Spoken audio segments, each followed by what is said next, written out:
Le César du meilleur acteur. Et puis on essaiera un jour de faire une grande cantine gratos. Yes, we can. Serge Gainsbourg, bonjour. Il n'y a eu qu'un vainqueur, c'est l'espoir. Europe 1. Il est 7h18 sur Europe 1 et on plonge à présent dans les archives d'Europe 1. Avec Laure d'Autriche. Bonjour Laure. Bonjour à tous. Alors Laure, évocation aujourd'hui de la date du 22 avril 1989 en Chine, sur la place Tiananmen. 200 000 étudiants chinois se rassemblent dans l'espoir d'un changement de régime, mais leurs espoirs seront anéantis, Laure. Oui, sur la place Tiananmen, cette immense étendue de pavés, la plus grande place du monde, ces étudiants rassemblés sous le portrait de Mao Zedong demandent plus de liberté. Ils chantent en chœur l'internationale communiste. Je demande au gouvernement un dialogue sincère. Nous voulons plus de démocratie. Cette jeunesse chinoise ne veut plus de la corruption des apparatchiks et veut faire de la Chine un pays riche et moderne. Leur sit-in va durer jusqu'à l'aube. En mai 1989, le Premier ministre chinois reçoit les leaders étudiants, mais l'armée rôde toujours autour de la place Tiananmen. Certains jeunes sont tétanisés et la radio de fortune qu'ils ont installée sur la place diffuse des messages de prudence.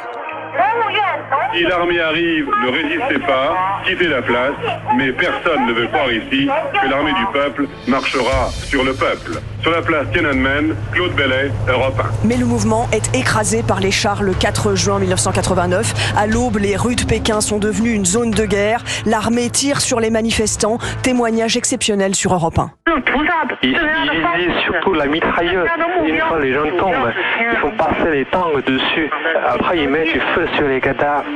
Quelques jours plus tard, la froide machine totalitaire poursuit son chemin. On tue pour imposer le silence et la peur. Des exécutions ont lieu avec toujours le même scénario. À genoux, une balle dans la nuque et en public. Des exécutions d'ouvriers et de marginaux d'ailleurs, plus que d'étudiants, explique à l'époque l'historienne Marie-Claire Bergère. Il peut y avoir aussi une certaine solidarité de la classe dirigeante, car beaucoup d'enfants de dirigeants sont eux-mêmes des étudiants et il serait difficile d'exercer une répression sélective entre les étudiants fils de cadres et les étudiants venant de familles plus modestes. L'histoire retiendra aussi cette photo d'un homme au milieu de la route faisant face à une colonne de chars pour les empêcher de passer. Il porte dans chaque main un sac à provisions. Personne ne sait ce qu'il est devenu.